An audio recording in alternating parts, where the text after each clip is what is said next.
Howdy, everybody. Bob Tallman for No Spin Rodeo.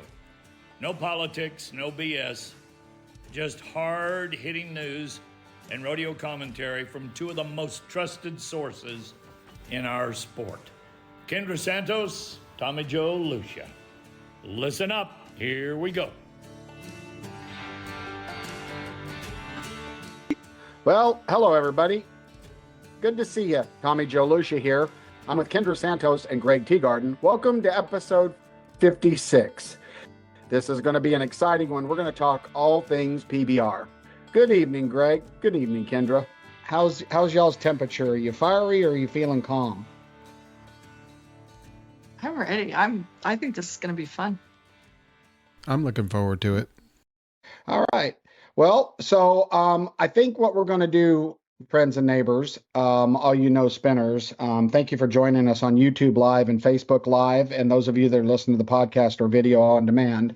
What I was going to do was, Kendra, if you don't mind, let's take a couple minutes and kind of preview what we're going to talk about in case some of you don't know what's going on, don't know all of the inner workings of the rodeo business like we hear every day, and kind of go through that. So what are some things that interest you about the PBR that you think maybe the no spinners would want to talk about, Kendra? Well, I think as always, I think that things I'm curious to know, probably a lot of people are curious to know also. And I don't remember which years you started with the PBR. I was, one of the original hires and worked as editor-in-chief for the PBR for the first 16 years. And so having been there from the very beginning, all the way back when it was, I used to always say cowboy owned and operated and the whole, the reasons that they broke off from professional rodeo and all that, coming from that place, the evolution of it is fascinating to me, where it's headed, how far it's come, how different it is now, some of the new visions and goals. I'm just, curious to stay up. That ought to be fun. And for me, what I'm most interested in, because there's a lot of there's a lot of front truck seat conversation about the PBR and Cheyenne. And for some of you that don't know, I'll give you a quick little history. This is going to be kind of what I'm going to talk to Sean about. In 2025, the Cheyenne Frontier Days decided to do an Extreme Bulls, a PRC Extreme Bulls, replacing the PBR on July 21st and 22nd. That's this year. The PBR then booked at Canvas Stadium, 46 miles south on I-25. On the exact same dates, that's a Monday and Tuesday, they booked what they're calling Last Cowboy Standing event, and they've got Tim McGraw and John Party in concert. And so, that seats 35,000 people. It's on the exact Monday and Tuesday. There's been a lot of he said, she said on how this all went down and why the PBR isn't there. And Sean, we'll hear this from him, but he basically said the ship has sailed with Cheyenne. And, Tom Hersig said some things like, we're focusing on our live show and Extreme Bulls fits our model a little bit better. And it's interesting to me, and I think this is kind of ironic, Cheyenne's theme for this year is the year of the bull rider. Which just throws a whole interesting spin into this after this change. And so, I did talk to Tom Hersig this morning. I got some information. We'll talk about it with Sean. I'll bring it up. It was the end of a contract. They had a 3-year contract. It was the end of the contract. And when I was looking at this, it seems like the public opinion is split a little bit, Kendra, because I read one Facebook post that said, quote, "I did not enjoy the PBR live with all the breaks," meaning TV breaks. "I'm happy with the switch." Then I read one that said Extreme Bulls is less pyro, music, and more traditionalist. I think that fits Cheyenne. So that's kind of in favor of the change. But then I read one that said, looks like real bull riding will be in Colorado. That's where I'm going. So it's kind of a split decision, but like we always do, we're going to visit with Sean, talk about the PBR as a whole, what's going on, and get to the bottom, at least from his side, of what we're looking at here with Cheyenne and their event right down the road in Fort Collins. So if you guys are ready, we'll do the technical stuff and bring Sean in and get this kicked off. Home office you got.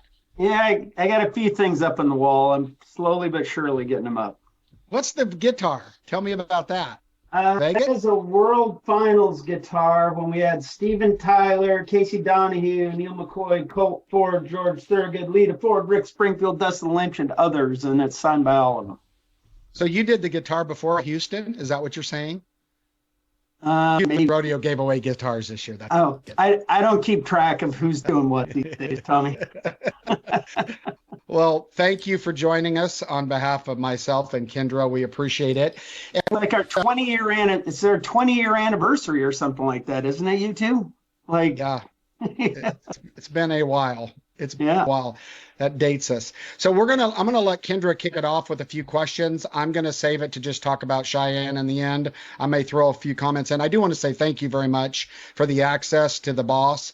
That's pretty cool for our listeners. So thanks for taking the time. Kendra, let you go. Well, I mean, first of all, thanks, because I think, we have questions that we're out on the street all the time. And so many times people speculate, rumors, they have questions, but it's hard for a lot of people to have the access. So thank you for being willing. And I think it would be good. For one thing, are you the CEO or the commissioner? I'm both, actually. Okay. We had an argument about the title. Yeah, it wasn't my choice, actually. They said I had to be commissioner because we have a teams league now. And then I'm like, well, who's going to be the CEO? And they're like, you are too. So 2 titles. I trust you. Double work too. Twice the job. Okay. So how long have you worked for the PBR, and how has your role changed over the years? I think it's 25 years, coming up on 25 and a half. So I started in 99. I came in early on, and I mean, you guys were around. There weren't very many of us in those days. Handled a lot of the merchandise and slowly worked into the sponsorships and fulfillments and, one thing after another that there was nobody around to do. And then somewhere, I think in early 2000s, I took on the title of Chief Operating Officer. And so I was COO from 2000 to 2010 or 11. And then I became president COO, and then I became CEO in 2015.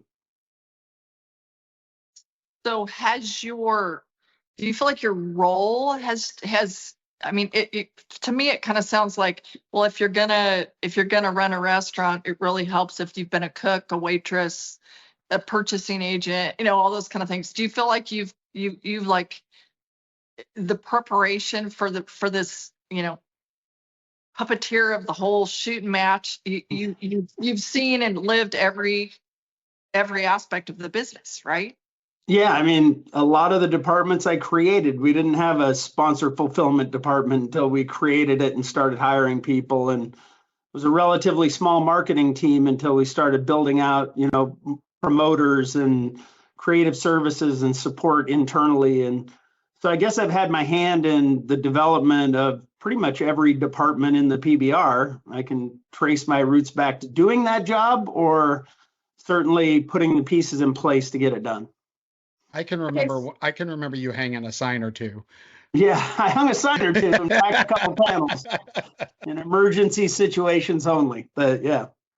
Yeah, I remember also it was at the Lazy E, and was it during COVID, and you had a backpack full of bleach and you were spraying down the chutes or something, right? Yeah, we all thought we were going to die. So we were spraying the chutes down with bleach after every out.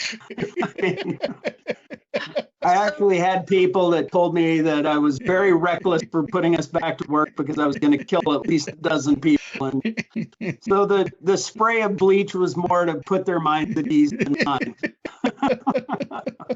Well, you guys even, I mean, to get through all that, you guys lived in a freaking caravan pod, right?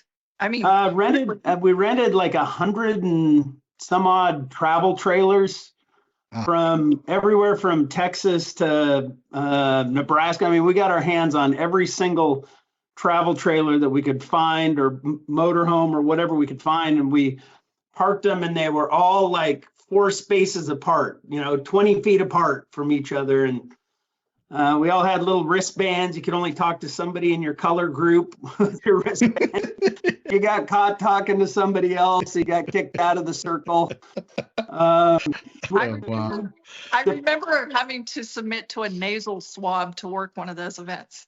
Yeah, absolutely. We were probably testing before anybody in the world was, because I had found tests in Europe and had them sent over. And so we were testing on the first day of Lazy E, and that was in April.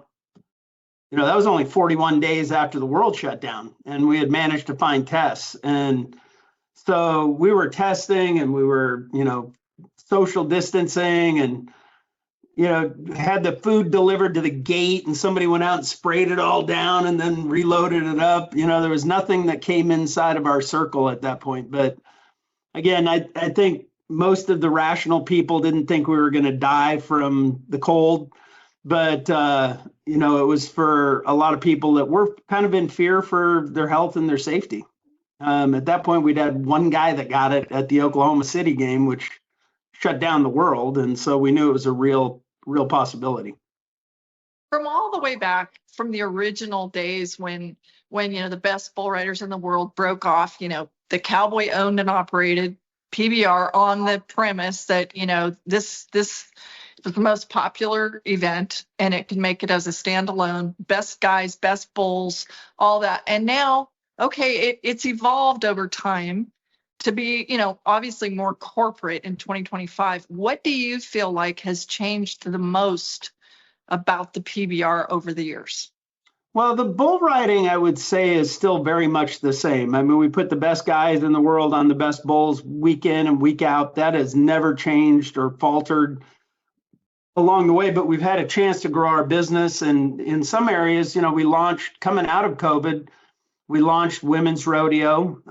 We also put the first all black rodeo, Bill Pickett, on national television, and started laying some foundation to expand the PBR business beyond just the bull riding. And really the genesis of teams was born during that period of time too, because we went in June of that year, we went to South Point, and CBS didn't have any live sports programming whatsoever. And so we worked out a deal with them and launched the Monster Energy Team Challenge. It was the first experiment with the team event, and did it for a month in South Point. It was so much fun that it was the greatest set and the most fun that nobody else got to see in the world. Like literally nobody got in to see it, but we had these big video walls around this very small arena. It was the coolest thing we've ever done, but nobody got to see it. The team still intrigues me, and I still don't really understand it. But for people who don't really understand the concept, I would love to know, well, for one, do you ever get exhausted from, you don't ever stop making changes, right? And always, you don't live inside the box, do you? Right? No, I think that, the PBR changed when the bull riders broke away, and it just started a cause and effect in that we were able to go out and start introducing Western sports to a different consumer.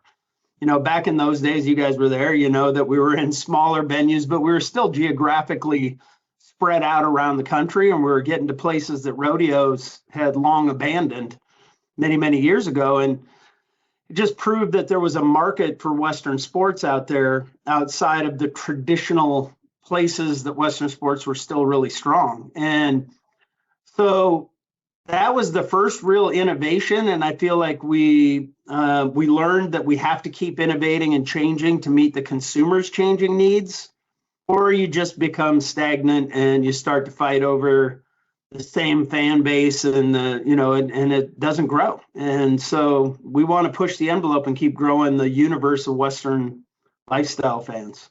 Right. I remember always, and I don't know if this is still the case, but I'd be curious, that the demographics were different between rodeo and the PBR. And it was, back in the day, it was like the demographics of the PBR fans were more like concert goers, right? It wasn't not as hardcore Western. Is that, I mean, what do the demographics look like now? I guess, I get asked the demographic question a lot, and I always answer it with what city and on which night are you talking about? Because Madison Square Garden is 3 sold out days, and I can assure you, none of those people are rodeo fans. They don't have anything in their area that they can go to and enjoy rodeo on a week in, week out basis. So all of those are new fans to the sport. Now, hopefully some of them have made a trek to Calgary or Cheyenne or somewhere and experienced good rodeo outside of the PBR. But those for the vast majority of our fans, they're not rodeo fans. They're a mix of concert goers and NASCAR fans and UFC fans and other fans that just appreciate the sport when they discover it. And, that's always been our job, is kind of get them in the door with the spectacle and then hook them with the sport. The entertainment, the hardcore Western, Americana, the traditions and all that of rodeo, and the entertainment, like the recent, I don't know if you guys call it an acquisition or how you call it, but how is the entertainment? You have to look at things differently, right? Like you are now in the portfolio with some, is it Ultimate Fighting? Forgive my ignorance. Yeah, we're in the same ownership as UFC and WWE, so they're our sister companies. How does that impact like you as an entertainment company? It opens up the door to a lot of resources and a lot of cross promotion. There's nobody that's trying to make PBR like UFC or make it like WWE. Nobody's doing that. Nobody wants to do that because they know it's a recipe for disaster. But, we just got done doing what we called the TKO takeover in Kansas City, Missouri, where PBR went on Thursday night, UFC went on Saturday night, and WWE Raw went on Monday night. And we were able to leverage a lot of production and marketing and the fan base to kind of cross over, and had 3 very, very successful events back to back in the same city. That's not the plan moving forward to do that everywhere, but really when you think about tapping into the resources and the expertise that UFC and WWE have, it's going to open a lot of new doors for PBR. I mean, we've opened plenty on our own, and every chapter I've been through, this is the 3rd time we've sold the company that I've been there. And every chapter has just gotten better, bigger and better. It's opened up more resources and more opportunities. And that's where we're at now. It is like a nonstop evolution, basically. I mean, it doesn't ever. Got to keep changing. We don't let the moss grow very long under our feet. The teams concept is fascinating in such a historically independent event as bull riding. Speak about that. Like, how did you come up with, whoever would have come up with teams for bull riding? Like, how did that apparently happen? I did. So, it started with the Global Cup, which was the World Cup way back when we had the international competition between the 5 countries that we were competing in. And what you saw in that team format was this camaraderie and this excitement, and it really it made every single bull ride matter more than it does in the individual competition. And I took note, and we experimented with it here and there, and every time we did it, it brought a new component for a sports fan or a fan in the audience. And I've taken a lot of heat for trying to change the sport of bull riding, but the reality is we didn't change bull riding at all. It's 8 seconds, 1 hand in the air, 1 hand in the rope, same exact rules. But now for a more traditional sports fan, it's the scores go in the bucket and it's 89-90. And the fan sitting in the audience knows that they need 2 points to take the lead at least. And it's much more relatable to a traditional sports fan than the complexities of individual bull riding. I mean, I've been doing this for 25 years. You guys have been around it. Explain the long rounds, the short rounds, the aggregate, and the season-long trek to the finals, and then what happens. And you've got to be a real diehard fan to understand that. And it's a great product. Unleash the Beast and individual bull riding is still a phenomenal product. But teams opens up the world to a traditional sports fan. One of our mutual friends, Sean, has speculated that That's me. That's me. that there's a possibility that teams will take over as the dominant tour on the PBR. I mean, you could say no comment. I have no idea if, I mean, was that just from his hip, or is there any? I think, you know what, I'd say it depends. I mean, it's growing rapidly, and we've got calls coming in for expansion teams all the time. Like, there is a lot of interest in it as a sport. I don't think we will never abandon individual bull riding. We will continue to award a world championship to the best bull rider in the world. But I think teams is going to continue to grow in the PBR portfolio because fans love it. I mean, year after year after year now, and entering our fourth season, we've seen just exponential growth year after year, and it's a different fan.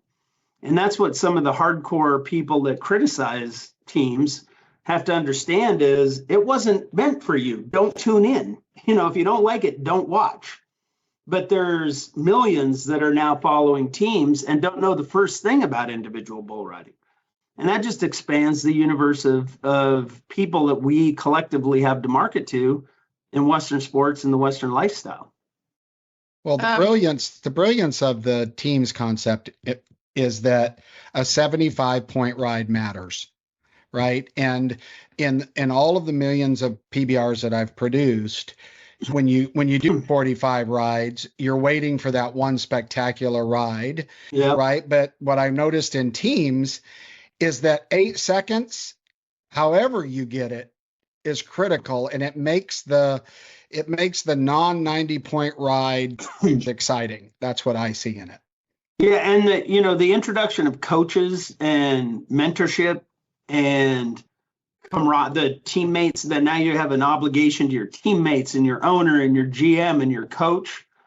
We've seen higher riding percentages this year in both teams and Unleash the Beast than we've ever seen in the history of the PBR.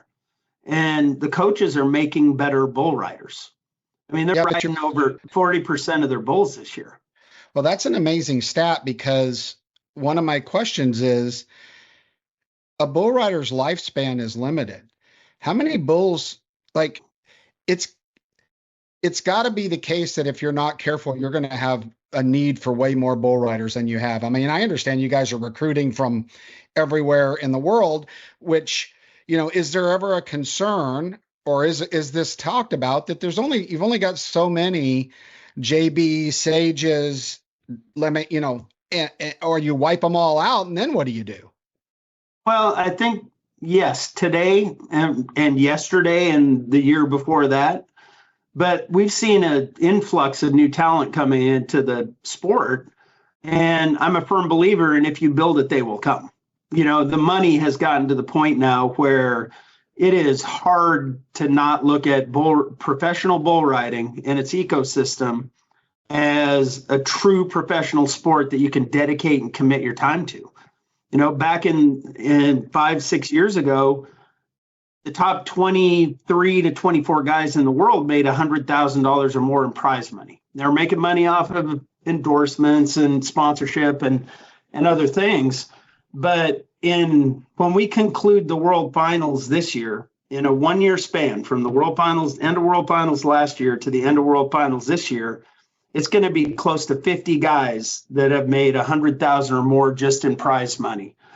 And then you layer on top of that the sponsorships, which are increasing, and the contracts that they're now getting from their teams.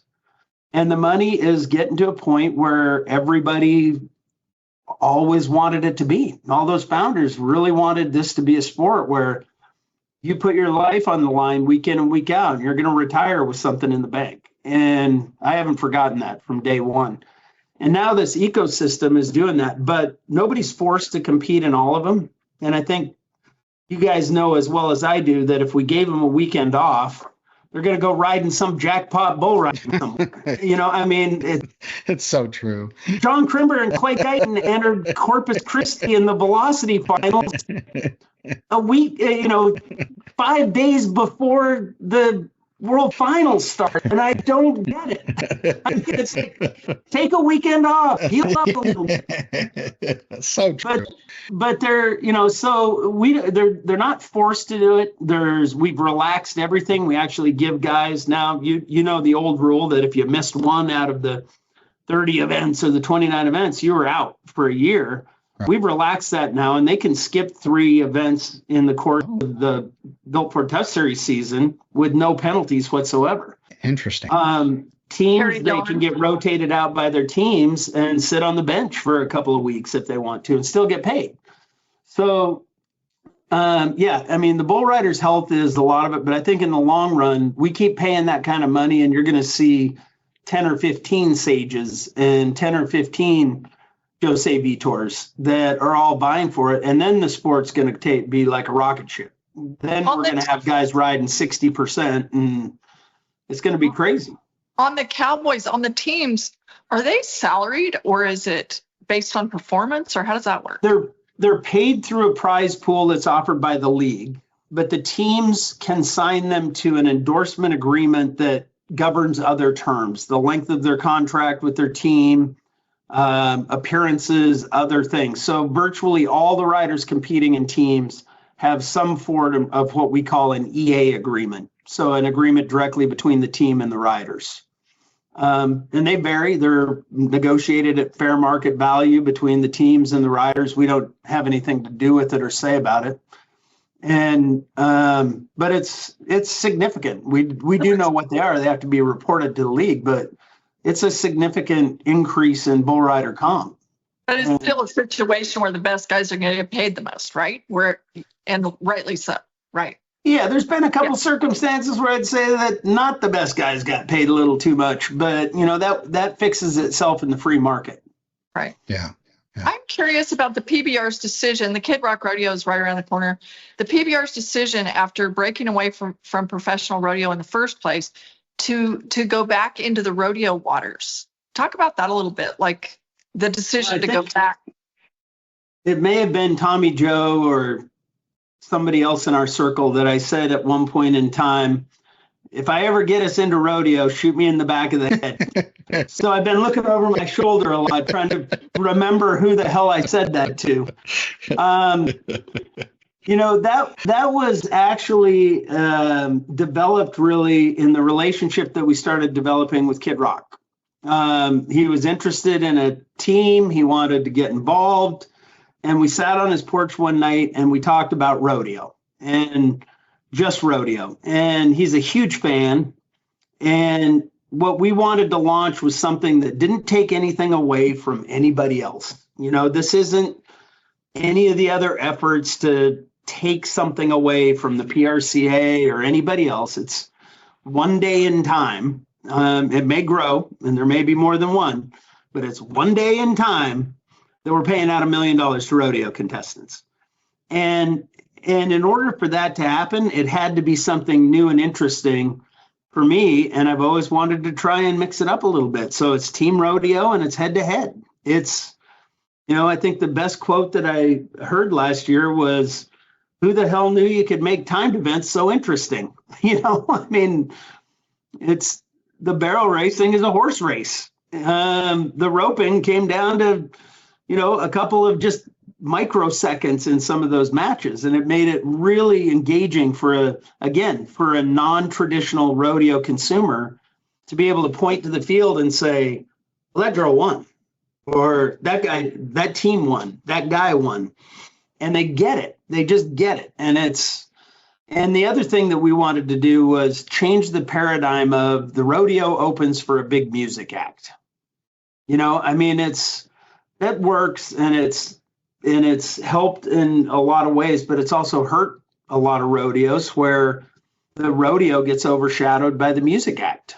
and we didn't want that to happen. So the music and the entertainment's integrated all throughout Kid Rock's Rock and Rodeo, and it's a seamless entertainment experience and not one rodeo, one concert. And we intend to keep doing that. And you've also, incorporated now the Women's Rodeo Championship into the actual finals will be part of the PBR finals, right? Yeah, it has been the last couple of years, and we wanted to give the ladies a chance to earn their money and compete on the stage at AT&T Stadium. So yeah, it happens on Saturday night. Right. So, the women, speak of that. Is that just another, okay, now what are we going to do? Something more additional, something more outside the box, something, is that like teams? Like, hey, let's bring these women center stage. It's an interesting concept. A lot of this was born in all of the turmoil that, how do I put this the right way? There is a lot of pressure on businesses in general to get more woke, to acknowledge these, the Me Too movement and the Black Lives Matter movement and all this other stuff. And I didn't want to come through that and hang a banner and say, oh, look at us. We're all that because we recognize this cause. I wanted to do something more meaningful, which is why we put Bill Pickett Rodeo on national television on CBS and put it in front of a national audience. And it drew 2.5 million fans. Like, it was obviously something that appealed to the customer base. And providing more opportunities for women came out of the same thing. And so I started to do a little homework, and not to dig too much into the dirt, but we went to a prominent women's rodeo organization and offered them to subsidize the prize money so that we could get $1 million payout for ladies in the sport of rodeo. That's what our goal was. And I spent a fair amount of time trying to put that deal together, and ultimately it was used against us in some negotiation somewhere. And I said, hell with it. We're going to do it ourselves. And so we just went out and launched it. We've got, I think we paid out 3.5, coming up on $4 million worth of prize money to women obviously for across 3 disciplines. But it's turning into a great product. We just did a deal with Cowboy Channel for the broadcast rights. And again, we're not trying to hurt anybody or put anybody out of business. We're trying to create incremental opportunities for ladies in rodeo. They were underserved. Is the PBR going to start being on the Cowboy Channel? Is that correct? No, we put women's rodeo on the Cowboy Channel, and we're simulcasting the World Finals this year. Okay. On the Cowboy Channel. And actually, the Cowboy Channel has exclusive rights to the redemption rounds on next Wednesday and Thursday. Gotcha. Okay. Yeah. It's no secret there's a lot of conversations going on there. It's way cozier than it's been in the past. Oh, I went to the American this year and I was just blown away. It's such a great event, and having, involvement with Randy in the early days of launching that thing to see where it's come makes me proud. Like, it doesn't make me jealous. It doesn't make me, oh gosh, look at what, it's like, no, look at this. There's a new event that was invented from nothing. Yeah. That's paying out millions of dollars to rodeo cowboys. How can that be bad in anybody's world? In anybody's world. How can it be bad paying $3.5 to $4 million to ladies in the sport of rodeo that hasn't taken away a single opportunity from anybody else? Not bad. Same thing with Kid Rock's Rock and Rodeo. We paid $1 million our first year, and 16 contestants across those 7 disciplines earned $27 and some odd $1,000 per person for 16 people. How is that bad? It's not. More money for the contestants. More money. And you can't tell me that it's a problem. Yeah. Is there anything that you'd like to tell us that's up your sleeve that you'd like to, you heard it here first? Is there do you stay awake at night? No. We were just talking about midget rodeo, and it's a hot item. in case you're wondering. Kendra went and watched it. We can send you some videos. You may want to think about PBR's Midget Rodeo. There may or may not be midget bullfighting at Kid Rock's Rock and Rodeo this year. That's the one thing I'll give you. All right. That's actually awesome. He's a big fan of the smaller type. So I am too. I love it. It's great. I got a quick question before we leave on kind of the history of the PBR. And this is a tricky question, but let's take our people behind the chutes. We were all there when it was primarily those first guys, right? And the culture back there was inexplainable. We were all like pulling a wagon against everybody.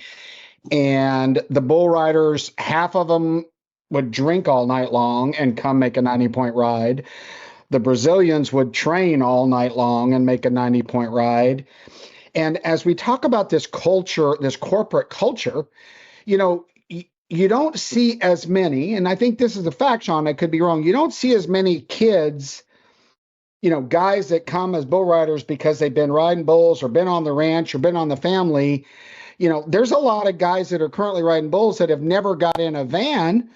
And I'm not saying that's a bad thing, and drove all and entered and rode and failed and rode. These kids are on a plane and in the Marriott. Like they start at the top if they've got talent. Does that affect, do you notice, or even can you say, it's got to be a little bit different culture behind the chutes than it used to be? Fair? very fair. And I mean, to be perfectly honest, I'm no longer welcome behind the chutes if you define it as, you know, hanging out with the guys and whatever. They're all younger than, like, they could almost be my grandkids. Like, I'm 3 generations into this thing. So, you know, it's a different mindset altogether. And I miss some of that, you know, I miss that, but bringing teams back and bringing some of those old timers out as coaches has really, really helped. I mean, that's one of the things that puts a smile on my face is when I see J.W. Hart and Michael Gaffney and Cody Lambert and all those guys, you know, smacking these kids upside the head saying, hey, this is what you need to be doing and how you need to be doing it. And I think that's important, but you also can't change Father Time. And there's just a new generation of kids that, whether it's in bull riding or anything else, we're never going to get it. Well, I'm just glad you created opportunity for the older bull riders, because there was a time when I was producing the PBR where we would have about 22 feature guys. Like, we would be introducing the world champion from 1998, and you know, that world champion may or may not be what he was in 1998, but he's still riding because he didn't have a way to make a living, is my point. And these are great opportunities for a lot of other people. Yeah. Okay, so we're all about kind of hitting it hard. And the one thing that I thought, just get it from Sean, there's so much conversation about Cheyenne and the PBR. And so I'm going to dive into it. I'm going to shoot you some tough questions and see what you say. But for our people, we have a lot of no spinners that aren't necessarily rodeo fans. They do like to listen because then they go to the water cooler and they sound like they're a rodeo fan. But anyway, so let's just talk about the history of the PBR in Cheyenne, because I was there the first time we hauled the chutes down the track. And you know, what happens is we had a master plan. This is kind of a off-topic story of getting all this stuff set up in the same time that they could set the stage up.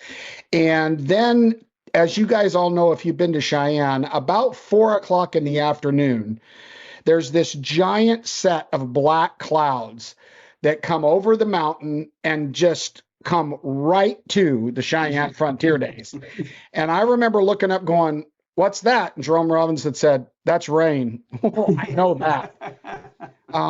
And so we made it happen. But just so 2004 to 2009, 20-something years ago, the PBR launched and went there successfully. And I remember the original deal, and Sean, I think you were just coming on board, but the original deal was, look, we'll guarantee you make as much money as your concert. Give us a shot. And we did it. And then in 2010, Cheyenne switched over to the CBR and Tough Hedeman's bull ride. Didn't have no spin then, so we didn't have any way to find out what was going on, but they go there. And then that thing disappears into the, or doesn't disappear or whatever. But in 2018, the way I understand it, is the Cheyenne Frontier Days calls you back and says, hey, you want to do a bull ride. Now, Tommy Joe would have probably said, really? But you guys come back in 18 and you put up bull riding on until last year. And now they make a change to extreme bulls. All of that to say, did you expect, Sean, a little bit of loyalty from Cheyenne, given that you guys brought your brand back in? And then, the story is a little different than same time frames, all the same years. But in 2018, I got a call from Cheyenne and they said, we've got a problem. Can you help us out? And that problem was that CBR and the CBR finals were already on sale. We were only a few months ahead of the event. They were already on sale and CBR was having financial difficulties. And they were pretty much assured that CBR wasn't going to be able to put on the event in Cheyenne. So they asked for our help. You got any ideas? And so I said, sure, we'll help you out. And we came in, we actually bought the CBR. So I don't know if many people know that, but we bought the CBR for $1 and assumed their debts. We struck a deal where one of the most important things to the remaining and surviving CBR folks was bull teams. So we put a deal together where we continued bull teams moving forward at our events. And then we went into Cheyenne and we conducted the final performance of the CBR on that Monday night and paid off their prize money. We did. And then went in, and on Tuesday, it was the triumphant return of the PBR to Cheyenne Frontier Days. So we really bailed them out of a problem. From those days, we almost doubled the gross revenues from what they were doing. I mean, we had a huge positive run. And I don't think they owe us anything. I mean, they don't owe us a damn thing. Do I expect a little bit of loyalty? You'd hope for it. We got nothing. And it was more of, it wasn't even a conversation. It wasn't somebody, I see all these posts out there. It's like, oh, PBR demanded more money or this thing, none of that happened. There was literally no communication whatsoever until I got a call in, I believe it was in December, when I was told, yeah, we're going to go a different way. We're going to go with the PRCA and Extreme Bulls. And And Hersig said that he called you in October, sometime around that, and talked, but he made it sound like you were more, like, okay, cool, No, that's not true. No, did you try to negotiate with him? Did you tell him that you wanted to come back, or did you? I'm just wondering, right? The way the conversation went was, we're going to go with Extreme Bulls, and I'm like, what? And he goes, well, you're not mad, are you? And I said, yeah, I'm mad. I said, this is the shittiest thing that anybody's done to the PBR brand in a long, long time. Yeah, I'm pissed off. And where's the loyalty when I bailed you out? And I just told him, I said, I won't be bailing you out again. So this one better work. And hung up, haven't talked to him. Well, and then that kind of explains then, this is a good lead in. You give me a good lead in. The PBR decides to go 36 miles south of there on the exact same dates and put a major event on with a concert on a Monday and Tuesday. Now, I've read a bunch of stuff that you said, and I've listened. I talked to Tom and stuff. The outside person would look and say, yeah, they're getting even. Okay. Someone could look at that and go, yeah, they're getting even. Right. And we don't need to even have that topic, but here's what I'm going to ask you from a promoter standpoint. Okay. From a promoter standpoint, I'm looking at this. If anybody's looking at this, they're going, okay, you're bringing in McGraw and Party. I mean, congratulations. That's good. You're going into a stadium that seats 35,000, right? On a Monday and Tuesday. So that goes against most everything you and I have ever learned about selling tickets. A Monday and Tuesday. It happens to be on the exact time that a legendary brand is 40 miles north of you, where people go to it not just for the entertainment, because Pawpaw went to it, and we know that, right? They just go there because you go to Cheyenne. And if I just spin the numbers, and I could be full of crap here, but you've got 40, 45 bucks a ticket at all 35 just in the concert. How the hell does that make sense? Well, I can tell you that, first of all, we didn't just do it like arbitrarily. We didn't sit down and go, let's get Cheyenne. We had for a number of years, we had that event, and it's following Big Sky, Montana. So we have a run where we go from Big Sky, go to Cheyenne. So it was taking money out of PBR bull riders' pockets because there's no event now on that Monday and Tuesday. It was a real slight to our brand by Cheyenne thinking that, oh, they're just going to come because it's the daddy of them all, and basically saying, no, PBR didn't matter, which I took offense to, frankly, and need to defend our brand. And we started looking around, and we found an incredible partner. And I can tell you that just in pre-sale alone, we've only been on sale to the general public for a couple weeks, but between pre-sale and sales to the general public, we're about 2.5 times the entire gross of Cheyenne Frontier Days, both days, and we're going to kill it. We're going to absolutely kill it at this event. Now, I've gone on record and said, I hope Cheyenne sells out too. I don't care. You know, it's not about hurting them. I hope they sell out. But we had to protect our brand. We had to provide opportunity for our bull riders. And we found an extremely incredible partner in Colorado State University that wants to create some long-term events in their stadium that is a remarkable stadium. So, you know, who says that they own Monday and Tuesday? That's the bottom line. No, we own Monday. We own Monday and Tuesday on July just as much as they do, given all the years we've been doing it.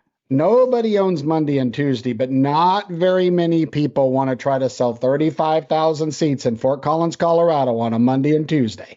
Mark my words. Except for Sean Gleason, which he's got the, well, you guys know what I want to say here. But it's just, from an outsider standpoint, right, without the details, which is why we get on this show, right? Why would, if you're sitting there, why is the PBR doing that? Oh, and now they're going to bring in McGraw. They're going to definitely, and it's good to hear your point of view. And I hope both events are successful. Here's what I think. Indirectly, both events will affect each other some. It may be marginal, but it's going to affect each other some. And hopefully it's not. Hopefully you're right. And everybody does great. But I don't know what is this grandstand in Cheyenne seat, 10,000? That's a lot of folks, bull riding fans in one market. So, yeah, well, I can tell you, I leave very little to chance. and you can mark my words, we'll be sold out on Monday and Tuesday. And it will be between sponsorship, all of the ancillaries, and ticket sales, it will be one of the biggest events we've ever put on. That is,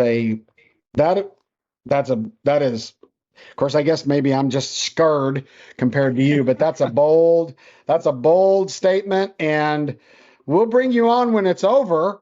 Bring me on. I mean, it's easy for me to say that because I know where we're at now, and we're like 3/4 of the way there. It's like, that's great. Okay. And and that's literally in just the on sale and 2 weeks of sales. We haven't even started marketing yet. So it will be a huge event. I mean, it's going to be a huge event, and it's not a 1 year and done. We're going to do it. We're signing a long-term contract to keep doing it. You're either going to make money or lose money for a long time is what you're saying. Yeah. All right. Well, we've spent quite a bit of time. I really want to say thank you.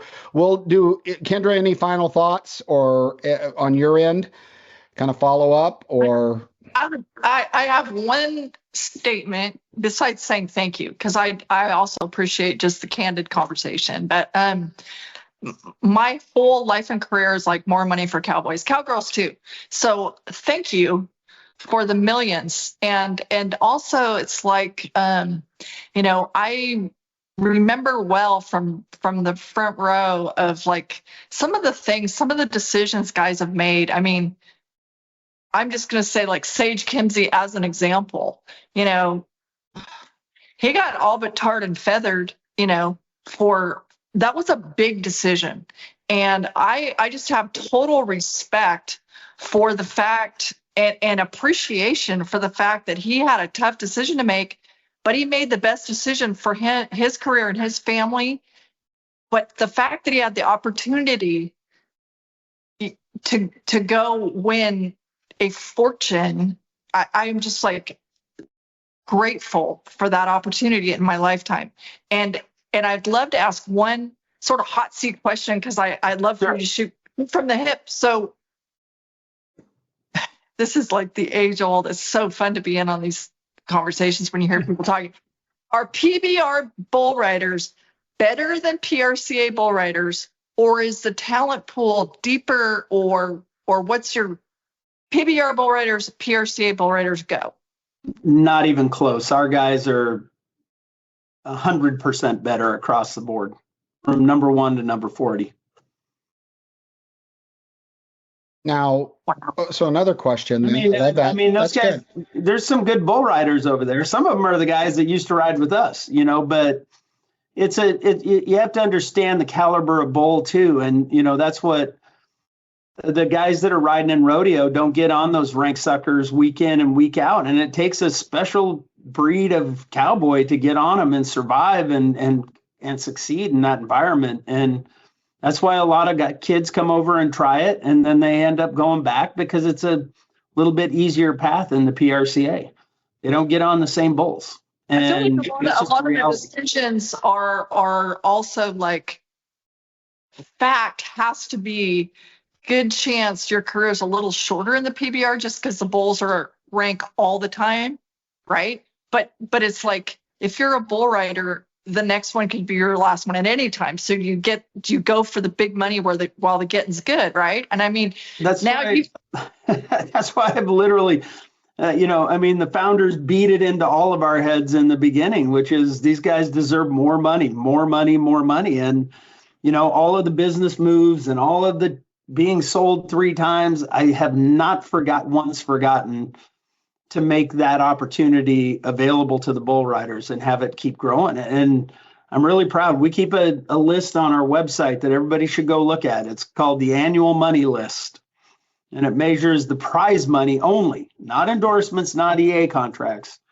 Prize money paid from the league to these bull riders, and go look at the changes over the last 6, 7, 8 years. And it's remarkable, COVID aside, of course, but it's remarkable and still not where I want it to be. I mean, I want these guys to be able to have but teams gives them a little bit of that, like Cooper Davis.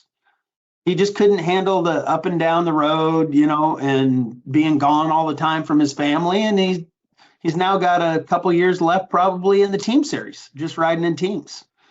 Teams has given a lot of guys an opportunity to extend their careers. Has Kai Hamilton, he's come over for some stuff, right?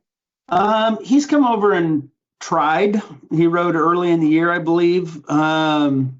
He has an issue with the helmet. So, is it mandatory now in the PBR? It has been since 2013. Okay. Yeah. For anybody that was not yet 18. So, a guy like Kai, he's got to wear a helmet. We're not making any exceptions. Okay. All right. Final question for me. What is the current overall riding percentage of the PBR bull riders as a whole? Do you know an estimate of that number in a given?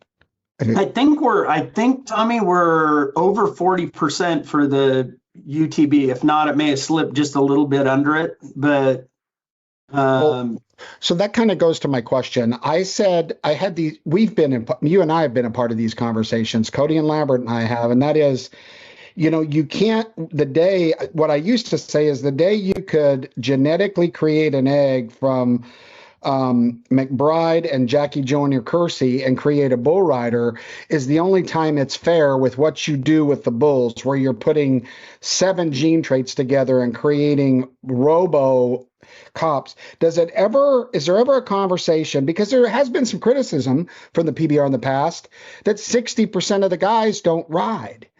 And so is it, there's always been discussions. Do you lighten the bulls up? Do you leave it alone?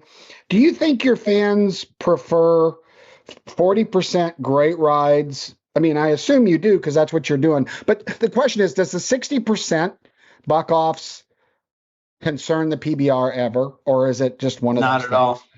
Not at all. I mean, if you've been to any of the events lately, it just, and you guys were there, and the magic always seems to happen. Now, part of that is the way that we buck order and who's coming out last, who's on fire, who's not, and it's based on their performance. But when you got Dalton Castle going out last, and John Crimber and, the guy and Brady Fielder, who are riding 60+% of their bulls, right, you're going to end with a bang. And, I always joke, there's some events where you go and it's like you had 3 rides in the first 35 guys. But then the last 5 guys ride back to back to back to back, and the lead changes. And people are walking out on the concourse going, "They rode them all tonight, Marge." It's like, they rode them all. No, they rode 5 at the end, but glad you thought that, The attention span of the American, right? Exactly.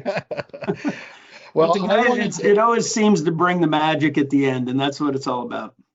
Well, I want to also side with Kendra in saying, what I most appreciate about you, not just coming on, but is the candor, right? It's these kind of conversations where someone feels like they're watching someone that took the film down, the CEO, the commissioner, all of the big titles, so that you put on your name because I know you walk tall. You've always been plenty self-confident, I'll put it that way. And so, but coming on and being Sean, I think that's the trademark of our show, right? And I think it has to do with Kendra and I, because we all have been there, done that, sat in the airports like together. I said, it's our 20-year reunion from the last time we were all together. So I look across the deal. Yeah, Gleason's dribbling. He's sleeping. Are we gonna wake him up for the plane? No, let him sleep. No, wake him up. He doesn't want to miss his flight. So anyway, thank you very much. We appreciate the candor and the realism, and our goals are just to let people explain what's going on, because there's so much, believe it or not, fake news in our sport, and that's our goals. So thank you again. I appreciate the opportunity. I mean, I spoke at the ARC convention, which was in Fort Worth a week or 2 ago, and it kind of drug on, and I'm like, you know what? I just stood up there and I said, "We are not the enemy." I said, "I've got one message, one primary message to deliver to you. We are not the enemy. We've sold this many tickets. We've done this in TV viewership. We launched this, we launched that, we paid out this, and we're open for business." So, summary, we're not the enemy. Well, that's a good one. And we'll look forward to the midget bullfights. We've got some video we had in an earlier episode when Kendra put on her phone, and that's good watching. So best of luck for the Kid Rock Rodeo and for the finals and everything that you guys are doing. Hats off for continuing to pour money into our lifestyle, giving more and more people opportunities. The PBR is to Kendra and I, as you know, that's a deep-seated brand for us, as it is for you, and we're very, very proud of it. And we want to thank all of you for joining us live. Thank you for listening on the podcast tomorrow, if you're going to listen tomorrow on the podcast. Thank you, Sean, for joining us. This has been episode 56 of No Spin Rodeo. Until we meet again, catch you later.